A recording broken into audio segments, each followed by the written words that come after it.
Hello, everyone, and welcome to The Real Beef. I'm Don Keith. Well, there's been a lot of issues right now in the UK with free speech suppression, folks being locked up for social media posts and things they say that the government doesn't like. Today, I'm with one of those folks. He wasn't locked up, but he was actually fired from his job for some social media posts he made. His name is Reese Lauder. He's 30 years old. He works for Babcock International at the Rosyth Royal Dockyard. Reese was recently fired for some social media posts he made. He's just a normal working guy that's concerned about what's going on in the world. So, Reese, welcome to the show, man. Thank you for coming on. Thanks very much for having me.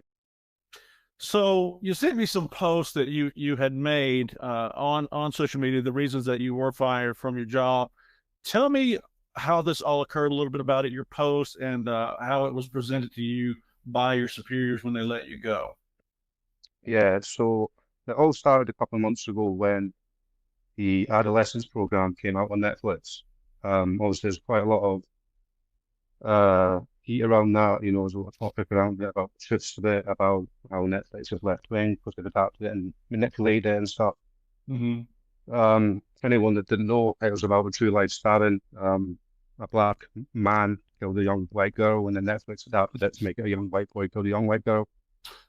Right. Um, Yeah, they flip the roles where normally yeah, we would see a non-white do the stabbing. They made the white kid the bad guy. So we see yeah. that a lot. We see that a lot in films now too, where they're reversing roles of heroes and villains to make the white folks always look like the bad guy. Yeah, exactly. There's a lot of hype about it. Stephen Graham was going on TV shows saying about how he wants it talked about in schools, and then obviously people are putting their opinions in. And there was this one girl, I didn't follow her, she just came up on my feed, relating to it, saying how she got stalked when she was 12. Mm-hmm. So I commented on her. My first sentence was I got bored after the fourth sentence, but it just basically said to her, you can't relate to this because one, you're still alive. Two, this girl got stabbed, you got stalked.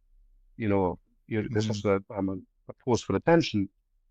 I was arguing with her. I was arguing with a few other people as well, a few of her friends, and then she came out and said, you're quite easy to find where you work. What would your boss think about if I dropped in a message? And then, lo and behold, about 2 weeks later, I get a phone call from my boss. I've been suspended Mm-hmm. full time because somebody had went through the whistleblowers program about my Mm-hmm. social media posts.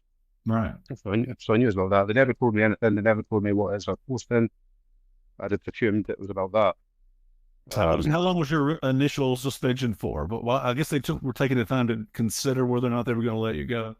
They took the Yeah. time. Well, the average suspension is maybe 2, 3 weeks, and this took just under 2 months. Mm-hmm. It was the 7th of April I got suspended. It was last Friday I got sacked. So, yeah, it took about 2 weeks for the investigation meeting to come up. I went in there. They did again. They never told me what it was about. And then they had went as far back on my X page as to when I first started using X, which was Mm-hmm. in November last year. Mm-hmm. And then they just brought up every post I said about Islam. Mm-hmm. Said it was extremely offensive and Mm-hmm. put it right in front of me. And I was really taken back by it. I didn't know what to say, so I just fell back on my free speech, my freedom of expression, and then just left it at that. Can you Um, describe some of your posts in a little bit more detail for me? I know you sent me some. I would like to hear you describe them. I know one was like you reposted someone's. I believe it was Salman Momika had yeah, said F Islam. Seems to me like he has. If anybody in the world had a right to say F Islam, it's Salman Momika because we know he was now murdered as he was yeah, doing a stream online. So this guy was right. murdered by Islam. So it seems to me like F Islam was the right sentiment, especially for him. Yeah, as well. And this wasn't long after the Southport attacks, and I think it Mm-hmm. was maybe a few days after he got murdered. Then that post came up on my feed, so I just shared it, retweeted it, didn't leave I didn't say my name's Reese Ward, I work for back fuck Islam. People think the Mm-hmm. same. I just retweeted the post, and that was about 7 months ago, 6, 7 months Mm-hmm. ago than that. And that's the main one that they were focusing on. Mm-hmm. There's another post there that Myron, another influencer in America, he shared a post of Vladimir Putin, maybe about early 2000s, when he goes into a boardroom and Mm-hmm. board members are refusing to pay the men. So Putin comes in and tells them either you pay them or I'll pay them. and he gets no to sign the contract. So I reshared Myron's post, and I said, "What an absolute boss! What a boss move!" And then they accused me of being pro-Putin. Mm-hmm. I don't So what? It's supposed to be a free country, right? I mean, Putin, you can now get fired for it. exactly. I'm no special pleader for Putin, but it seems to me like if you have an opinion about, haven't we in the West always had our varied opinions about wars? And if we look at Vietnam, if we look at Iraq, if we look at all the different wars of Afghanistan, everybody's got their own opinion. So now if you post an opinion about the leader of one country who's involved in a war, you can be fired for it, apparently.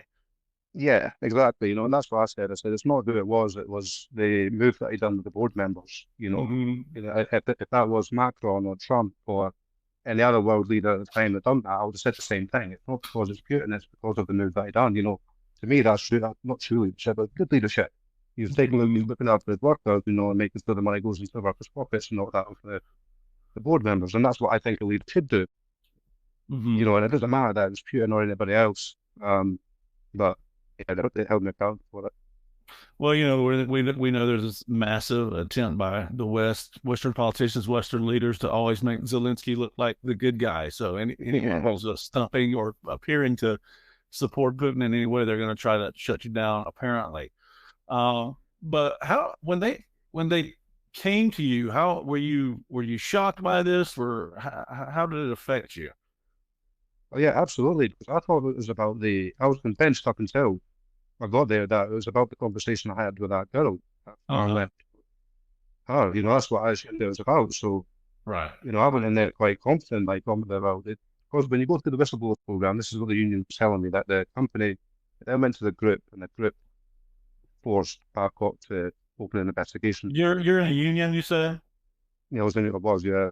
Okay, you're in a union. Now I don't know how your unions work there, but I know if you're in a union in the United States, so I work with a lot of union. I'm not in a union myself, but I work with a lot of union or have worked with a lot of union guys. I know that it's very difficult to lose your job. It has to go through a series of reviews, and usually there's a series of warnings that have to take place before you can lose your job. So that's really one of the reasons we have unions in the United States, was supposedly because they protect the workers from tyrannical overlords, like apparently you were working for at your job. Yeah, there was I can't say the names, is the we worked for the union there anyway.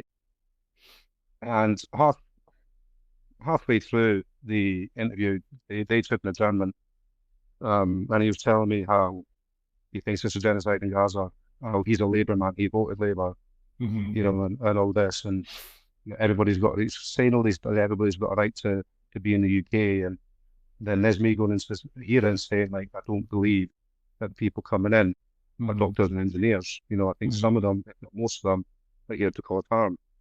You really don't think that's a bunch of doctors and engineers coming over on those boats? No, it's not. Come No, on, man.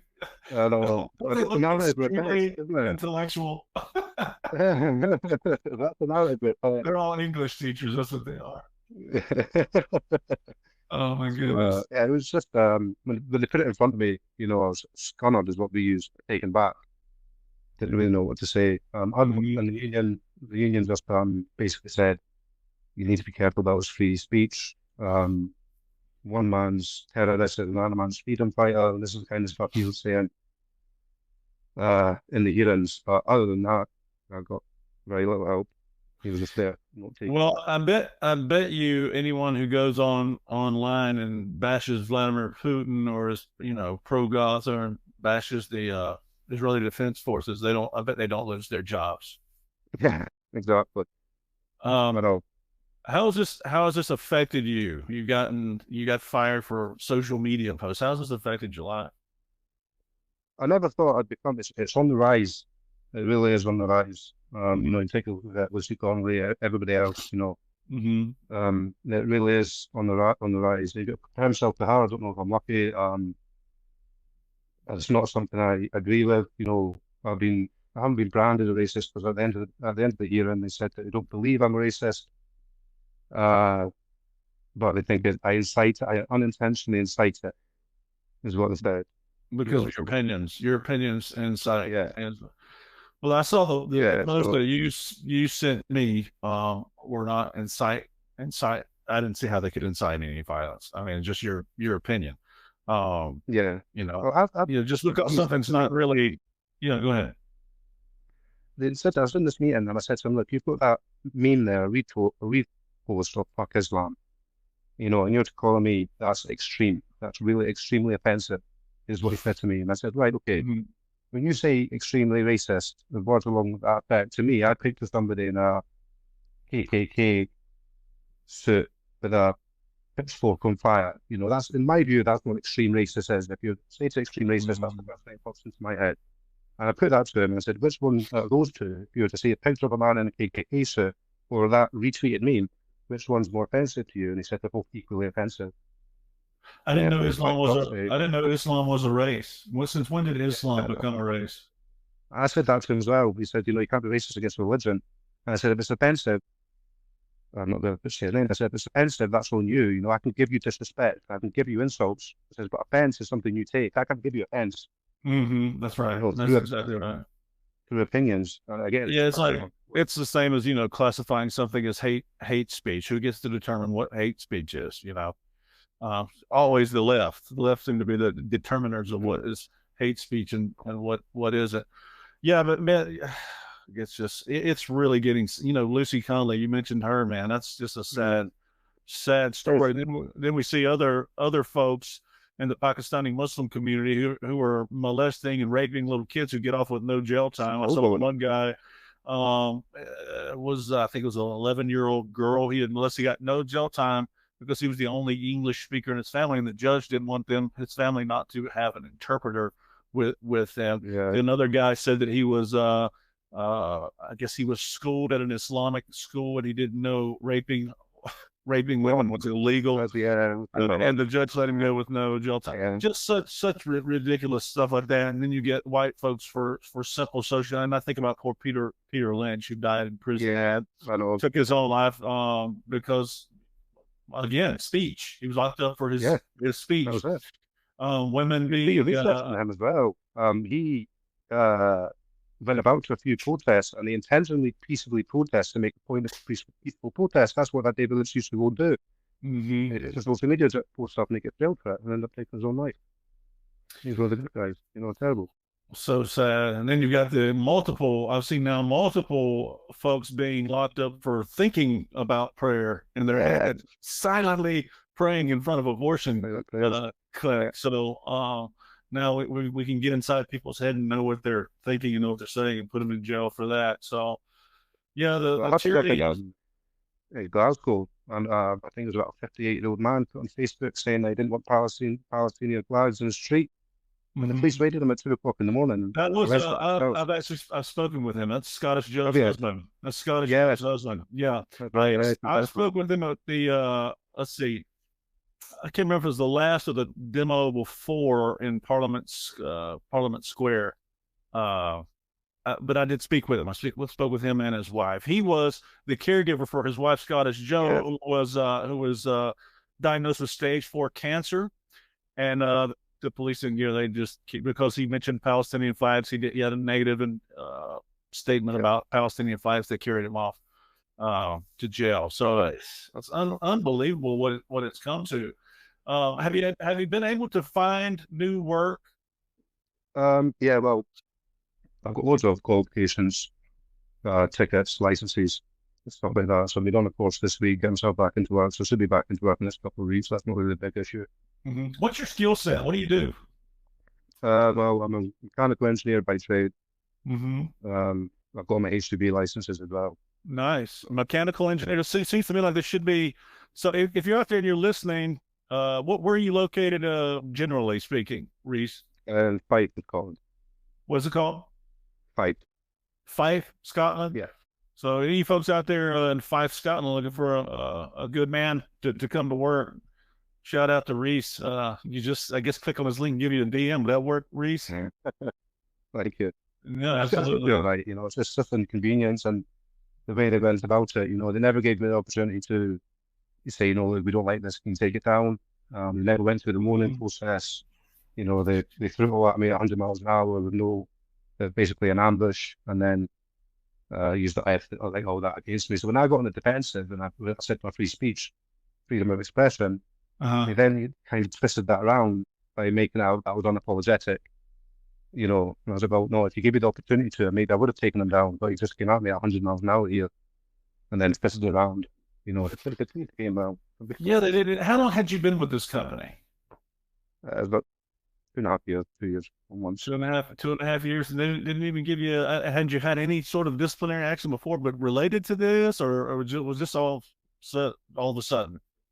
No, maybe about 6 months into employment, I was off for a few months, and that's kind of where it all began. Mm-hmm. They were not paying me as well as the rest of the team the correct wages. You know, it was thousands of pounds a month that they were underpaying us. The accountants there just didn't have a clue what they were doing. And it Uh-huh. wasn't just happening to me. So there's me and a few other boys about from sick Mm-hmm. until everything came back. And then when I did come back, they tried putting me on the stage one warning. I appealed it, I won.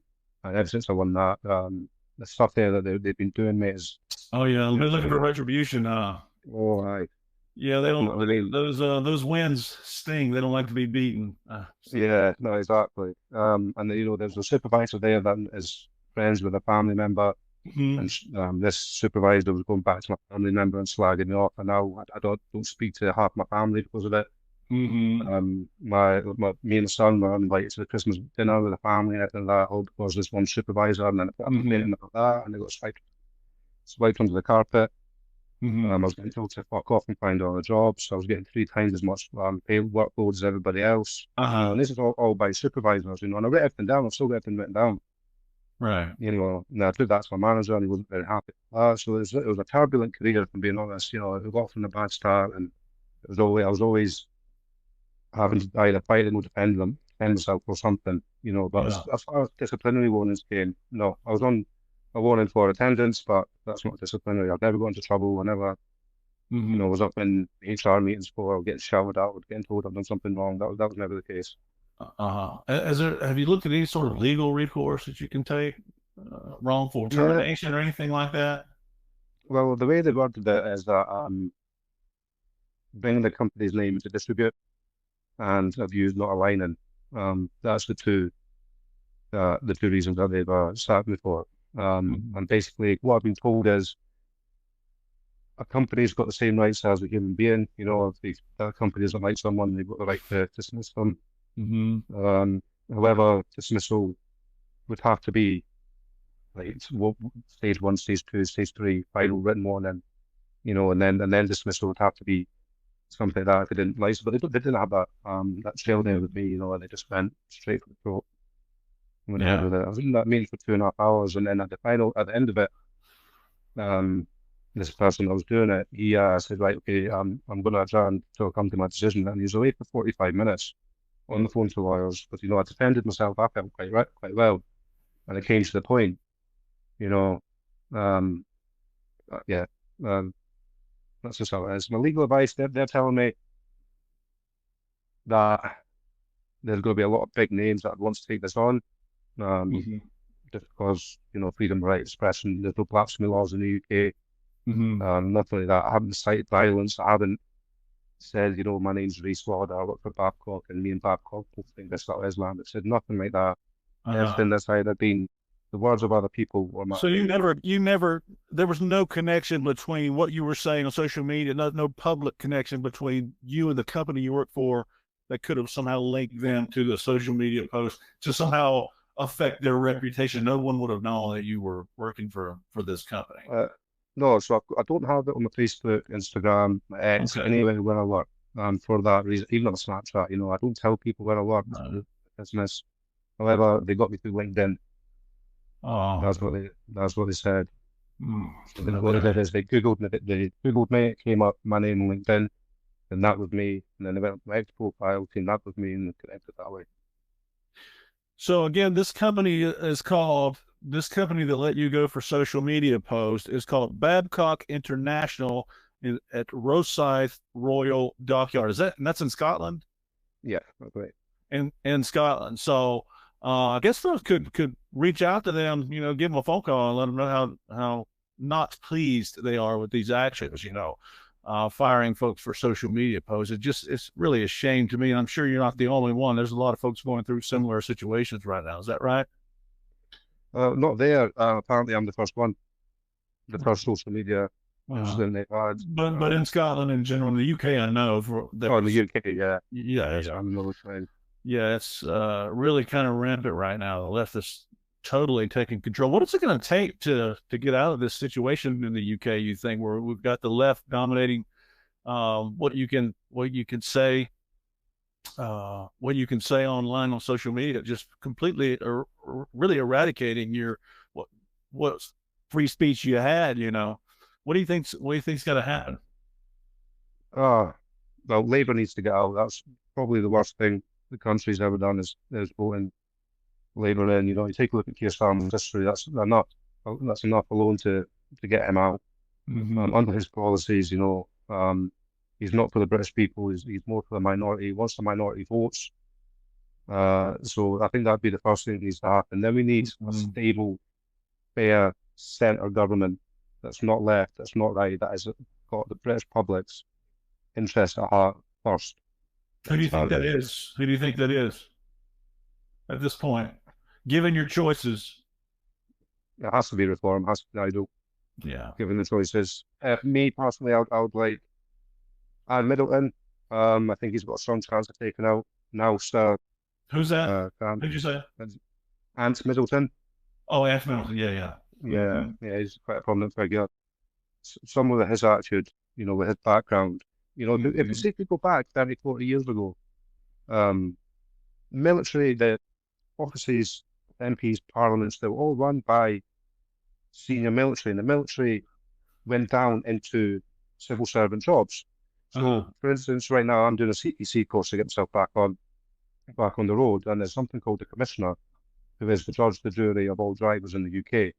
And every country's got their own. Is this for a lorry? Are you lorry driver? Is that what it is? Yeah. Okay. Yeah, that's for that. And it was only about 10 years ago that they stopped using ex-military officers to do this job. And they started bringing in civil servants, and then, all the laws changed. There's a left-wing move, that shift. And I feel like we have to go back to that shift, where we've got British people, not at the top, but in charge of British values. Standards. I don't know if I know we had some technical difficulties and started or had to start a stream over, but you may have spoken about this. Wasn't there a post about it's really funny? I saw when you sent it to me about Keir Starmer and Jimmy Savile. Yeah, they put that in front of me. So that was one of the ones they presented to you. And tell me about the post a little bit. What did it say exactly? So it's a picture of Keir Starmer and Jimmy Savile building a Christmas tree. Both of them are really happy to be in each other's company. And the caption on it was, "Doesn't he make you proud to be a prime minister?" And again, I just retweeted it. I didn't capture it myself. I just retweeted it. So I thought, guys. And then they put that in front of me, and you said, "Do you really think that's appropriate?" And I said, "I think it's necessary." Why do you think it's necessary? So if you've got a prime minister literally building a Christmas tree with the country's most horrific paedophile, that he helped get off. Jimmy Savile went along to commit X amount of more atrocities to X amount of kids, all thanks to Keir Starmer, who's now our leader. Yeah, that's unbelievable. It was a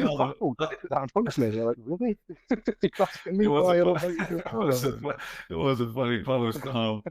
And I've seen other ones too of Starmer when he was a kid, supposedly in the company of Jimmy Savile. I don't know how accurate those are, if that's real. I know there's some speculation about whether or not those are legitimate, but apparently some folks think he was in the company of Jimmy Savile when he was a young lad. Jimmy picked it.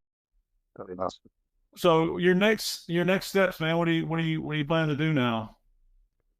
Still waiting back on legal advice. I've got one lawyer that I'm really keen on taking on, but they're very expensive.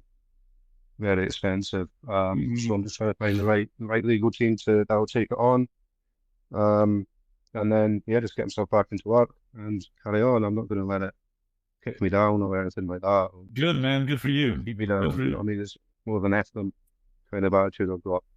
Yeah. Well, I'm going to put your handle in this post so anyone who needs a good mechanical engineer, maybe they'll reach out to you if you need some work, man, and help you out. But I really appreciate you coming on and sharing your story. If you know anyone else like yourself, man, have them send me a DM or something, and because I am looking for more guests to do this a little bit more, just talking to regular folks out there who've been in similar situations to you, to help get their stories out right now, because it's so rampant right now in the UK. What's happening is happening to a lot of people. So I'd like to speak to a lot more people. So if you know anybody, or you run into anybody, tell them to send me a DM. Maybe we can get them on and tell their story as well.